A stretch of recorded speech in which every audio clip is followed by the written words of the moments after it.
नमस्कार, मैं वीरेंद्र पंवार और आप देख रहे हैं द लोक सदन। इस वक्त मैं मौजूद हूं टोंक में।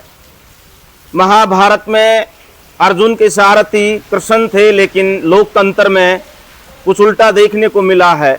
कृष्ण के रूप में भूमिका निभा रहे नरेश मीणा और उनके सारथी के रूप में भूमिका निभा रहे मुकेश मीणा सरपंच हैं वर्तमान के।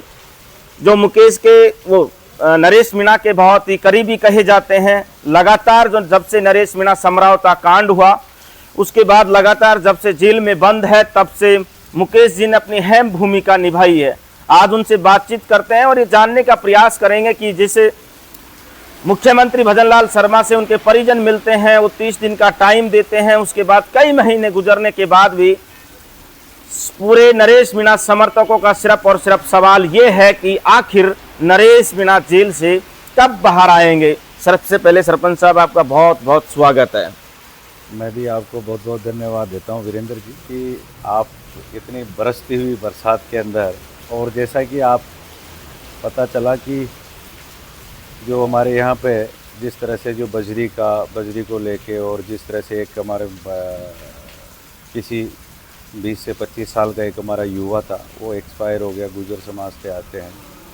आप उस बात को लेके वहाँ से लेके इस मुद्दे को उठाने के लिए यहाँ तक पहुँचे, तो मैं तो आपको बहुत बहुत धन्यवाद देता हूँ। और इसमें और सबसे पहला सवाल ये है कि नरेश मीणा समर्थकों का, मैं सोशल मीडिया उठा के देख लो, फेसबुक उठा के देख लो, ट्विटर उठा के देख लो, सवाल एक ही है कि नरेश मीणा कब जेल से बाहर आएंगे।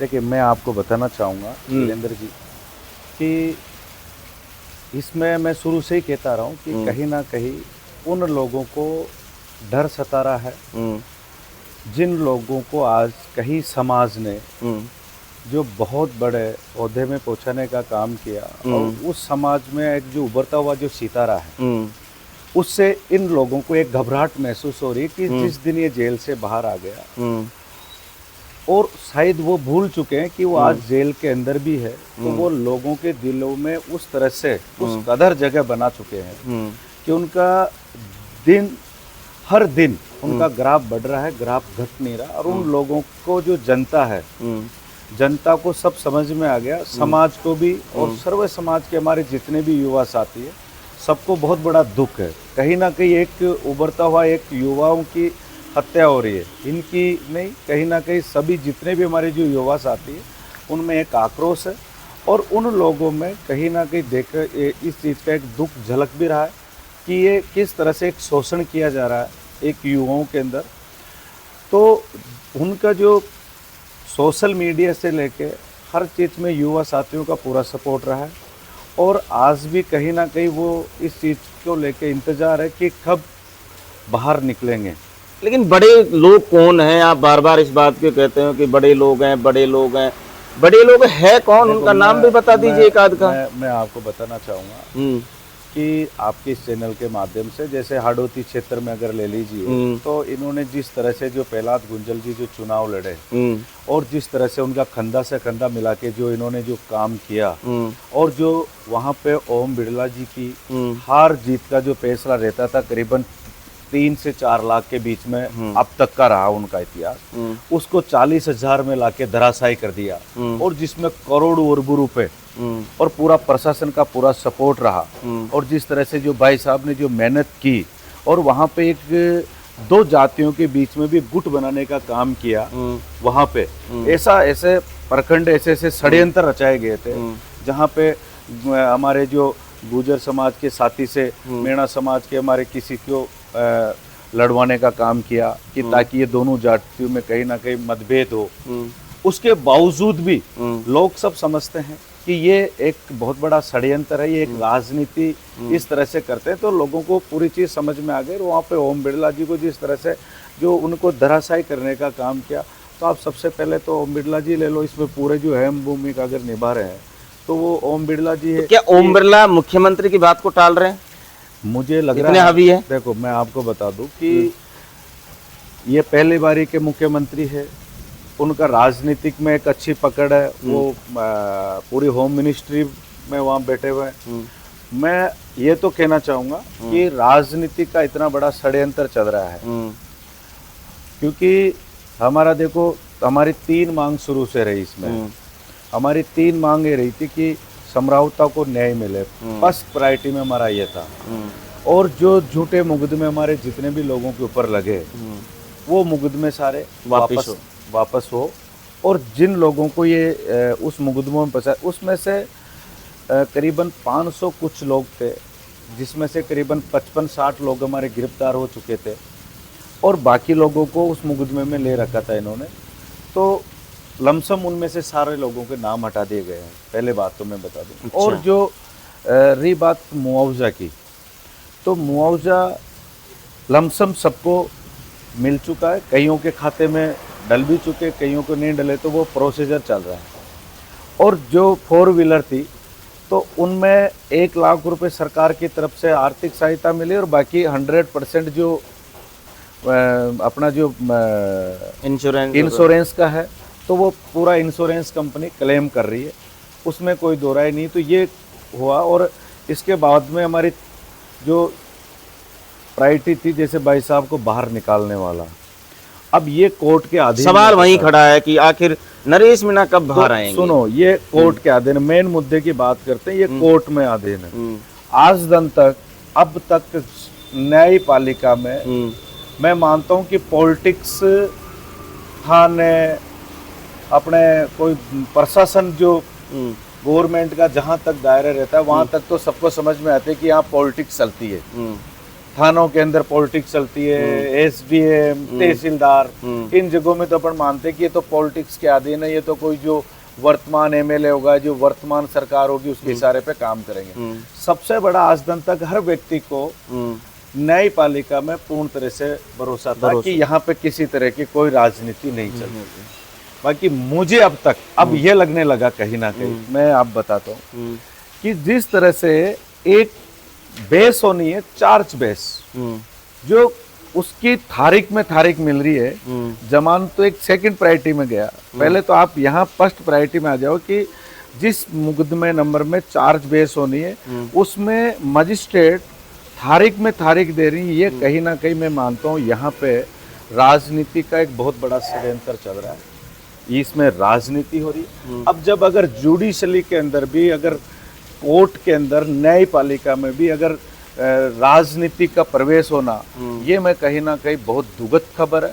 ये कहीं ना कहीं एक लोकतंत्र के लिए, एक मैं मानता हूँ कि लोकतंत्र में ये चीज़ सही नहीं है, क्योंकि न्यायपालिका एक ऐसी जगह थी जिसमें शायद हर व्यक्ति को भरोसा था कि इसमें राजनीति नहीं चलेगी, राजनीति नहीं, आरोप ये लगते हैं कि राजनेताओं का इंटरफेयर नहीं होगा। मेरा सवाल आपसे ये है कि नरेश मीणा के ऊपर आरोप ये लगते हैं कि ये किसी एक नेता के पास रुकता नहीं है, कभी गुंजल के पास जाते हैं, कभी पायलट के पास जाते हैं, कभी कहाँ जाते हैं, कभी किस नेता के पास जाते हैं, मुरारी के पास जाते हैं, चुनाव में निहारिका को खूब समर्थन देते हैं विश्वविद्यालय के चुनाव में, और फिर उसी मंच पर मुरारी लाल को भला-बुरा कह देते हैं नरेश मीणा।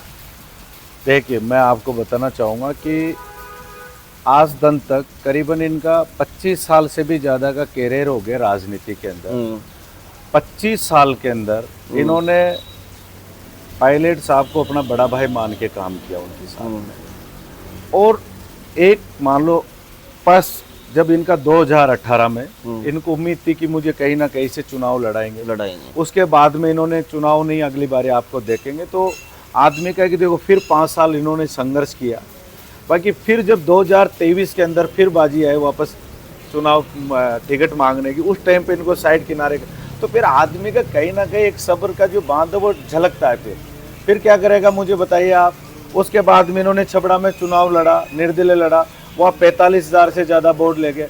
आप ऐसे व्यक्तित्व को जो एक समाज में अच्छी पहचान रखता है, एक हर युवाओं के अंदर अपनी एक पहचान बना रखी है, आप पार्टी को बहुत बड़ा बेनिफिट होता है। नरेश मीणा जहाँ जहाँ जिस सीट पे घूमता है, आप उस व्यक्ति को आप साइड लाइन कर रहे हो आप, तो ये गलत बात है ना कहीं से एक युवा को मौका मिलना चाहिए, चुनाव लड़ाना चाहिए। अगर आप नहीं लड़ाओगे तो फिर कहीं ना कहीं से वो तो चुनाव लड़ेंगे। और आपने ये देख लिया कि 6 महीने के अंदर छपड़ा से चुनाव लड़े निर्दलीय, 45,000 वोट लाए। उसके बाद में देवली उनियारा में आपने देखा कांग्रेस की जमानत जब्त हो गई, ये फिर क्या देखना चाहती है कांग्रेस से ज्यादा, मुझे बताइए आप। जिस व्यक्ति ने इतने संघर्ष किया, जब से पायलट साहब फर्स्ट बारी अध्यक्ष बन के आए और पायलट साहब के लगातार 10 साल से कंटिन्यू काम कर रहे थे, उसके बावजूद उन्होंने आज तक कोई पायलट साहब के लिए नहीं कहा। हालांकि पायलट साहब टिकट उनको चुनाव लड़ाना चाहते हैं, पर राजनीति में कई सारे लोग होते हैं। और मैं मानता हूं कि कहीं ना कहीं जो हमारी समाज है, मेरा समाज है, जिन लोगों को हमने बहुत कुछ बनाया है, उन लोगों को वही लोग हमारे युवाओं के शोषण करने में, वही लोग कहीं ना कहीं हमारे लोगों को आगे बढ़ने नहीं दे रहे। मुरारीलाल काट रहे हैं, किरोड़ीलाल काट रहे हैं, हरीश काट रहे हैं, कौन काट रहे हैं? मुझे बता दिए नाम। आपने ओम बिरला का नाम लिया, उनका भी नाम ले लीजिए। मैं बता रहा हूँ ना, हरीश जी है, मुरारी लाल जी है, समाज के वो लोग जो सारे जो बड़े लोग जो ऊपर बैठे हुए हैं, मैं आपको बता दूं, जिनको समाज, मैं तो पहले यही कहता हूँ भाई, समाज ने मान लो आज मेरा परिवार है, सबसे पहला तो मेरा परिवार मुझे आगे बढ़ने में सपोर्ट करेगा। अगर फिर मैं मेरे परिवार की मदद नहीं कर पाया तो मैं दूसरों की क्या मदद करूंगा? तो ये परिवार ही तो हो गया भाई। नरेश मीणा उनके परिवार का सदस्य था। आज नरेश मीणा को कहीं ना कहीं इन लोगों ने रोका, तो जिनको हमने बढ़ाया, हमारी समाज ने बनाया उनको, आज भी उनको कोई बात होती तो समाज आगे खड़ी होती है। हर उस व्यक्ति के जिस समाज से बिलोंग करता है, कहीं ना कहीं उसके समाज का बहुत बड़ा योगदान है, जिसको इतने बड़े मुकाम में जाने का। ऐसा तो नहीं है कि इस बहाने मुकेश मीणा अपनी राजनीतिक जमीन तलाश कर रहे हैं देवली उनियारा से? मैं आपको बताना चाहूंगा भाई साहब, यहाँ से नहीं थे, ये कहाँ से भी ट्राई करोगे। मैंने तो 2023 के अंदर मेरी दावेदारी मैंने पेश करी। मैं पहले भी यहाँ मेरी दावेदारी मैंने पेश कर चुका था। मैं पहले भी मैं तैयारी कर रहा था, मुझे टिकट नहीं मिला तो मैं पार्टी के साथ काम करने लगा। मेरा निर्दलीय, इस बारी मेरा पूरा मूड था चुनाव लड़ने का, निर्दलीय भाई, या तो टिकट मिलेगा नहीं तो चुनाव लड़ूंगा 101%। और आपने देखा भी होगा, मैं फर्स्ट दिन मेरा नॉमिनेशन भरने गया था, करीबन 70-80 गाड़ियों के साथ में, वहां पे भाई साहब मिल गए। अब ये इनका जो संघर्ष था राजनीति के अंदर, वो हमारे से कई गुना पहले था। तो त्याग कर दिया। उस व्यक्ति को पहले मौका मिलना चाहिए। तो वहां जब हम मिले तो इन्होंने ये कहा भाई मैं भी लड़ रहा हूँ, आप भी लड़ोगे। तो मैंने कहा भाई साहब पहले हक आपका बनता, आपके साथ हम, कोई दिक्कत नहीं है भाई, कि इन लोगों को यहाँ पे इस तरह से नहीं चलेगा। जो व्यक्ति जो कांग्रेस का जो प्रत्याशी बना के जिसको भेजा, वो हमारे सामने की बात है। हम कांग्रेस से टिकट मांग रहे थे, वो बीजेपी से टिकट मांग रहा था। उसके बाद में फिर लोकसभा का, तब भी वो बीजेपी से ट्राई कर रहे थे। जब भी प्रधानमंत्री नरेंद्र मोदी जी यहाँ पे जो उनियारा सभा थी उनकी, उसमें भी वो साथ थे। आप उस व्यक्ति को लाके चुनाव लड़ा रहे हो, और जो हम हमारे पीढ़ियों से हम कांग्रेस को वोट देते हैं या कांग्रेस का हम काम करते हैं, हम झंडा उठाते हैं, हमारे पीढ़ियों से हमारे बाप दादा मर गए कांग्रेस की सेवा करते करते, और हम लोगों को आप दरकिनारे कर रहे हो, तो फिर क्या होगा मुझे बताइए आप। पिछले कई सालों से नरेश मीणा जी जैसे नरेश भाई साहब है, मान लो ये कांग्रेस के साथ है, मेहनत कर रहे थे, आप ऐसे लोगों को दरकिनारे कर रहे हो, ये अच्छी बात थोड़ी है। मौका देना चाहिए आपको, और फिर आप ऐसे लोगों को लाके उतारोगे तो वही होगा। मैंने मेरा फर्स्ट न्यूज़ 18 में मेरा इंटरव्यू भी था, मैंने बोला, मैंने कि यहाँ पे कांग्रेस का बिल्कुल कांग्रेस की जमानत जब्त होगी, और वही हुआ, कांग्रेस की जमानत जब्त हुई है। अगर पार्टी सोच समझ के और उन युवाओं को मौका नहीं देगी तो आने वाला टाइम भी आप देख लेना, वही स्थिति होगी। अब लास्ट सवाल ये कर लेते हैं, आप ये बता दीजिए, लाखों लोग देखेंगे, लाखों लोग तैयार हैं और सुनने के लिए आतुर हैं कि आखिर नरेश मीणा कब तक आ जाएंगे? 20 जुलाई तक बाहर आ जाएंगे? देखो, नई पालिका में है और उम्मीद है पूरी कि 20 जुलाई से पहले भाई साहब हमारे बीच में होंगे। और मैं जब ये है कि पूरा उसमें तो मैं नहीं कह सकता, बाकी जहाँ तक है पूरा विश्वास है कि 20 से पहले अपने बीच में होंगे, बिल्कुल 100% अपने बीच में होंगे। तो विधानसभा घेराव का अगर नहीं करना पड़ेगा फिर? नहीं, जब अगर अपने बीच में होंगे तो फिर विधानसभा का घेराव तो कैसे होंगे, फिर वो आ जाएंगे, फिर उसके बाद में जो भी करना होगा फिर उनके साथ मिलके करेंगे। जहाँ भी आंदोलन होगा, कोई पैदल यात्रा होगी, जहाँ भी जो मोर्चा खोलेंगे फिर उनकी उसमें वही घोड़े वही मैदान होंगे, वही सब कुछ होंगे, यही रोड होंगे, यही घोड़े होंगे, यही मैदान होंगे, सारे फिर उनके साथ मिलके काम करेंगे। और मैं तो उन तमाम हमारे जितने भी जो युवा साथी है जिन्होंने जो आज भी भाई साहब की जो आवाज़ को जो बुलंद करने का जो काम कर रहे हैं, आज उन सारे युवाओं को आपके चैनल के माध्यम से मैं उनको बहुत बहुत धन्यवाद देना चाहूँगा और तहे दिल से उनको जो जिस तरह से जो भाई हर व्यक्ति की मेहनत है इसके अंदर, कोई सोशल मीडिया के जरिए, कोई कैसे, कोई किस तरह से भी कर रहा हो, पर हमारे जो सर्व समाज के लोग हमारे जिस तरह से हमारे युवा साथी जो लगे हुए हैं और आज दिन जो ताकत देने का जिन्होंने जो काम किया, मैं उन लोगों को आपको तहे दिल से मैं धन्यवाद देता हूँ आपके चैनल के माध्यम से।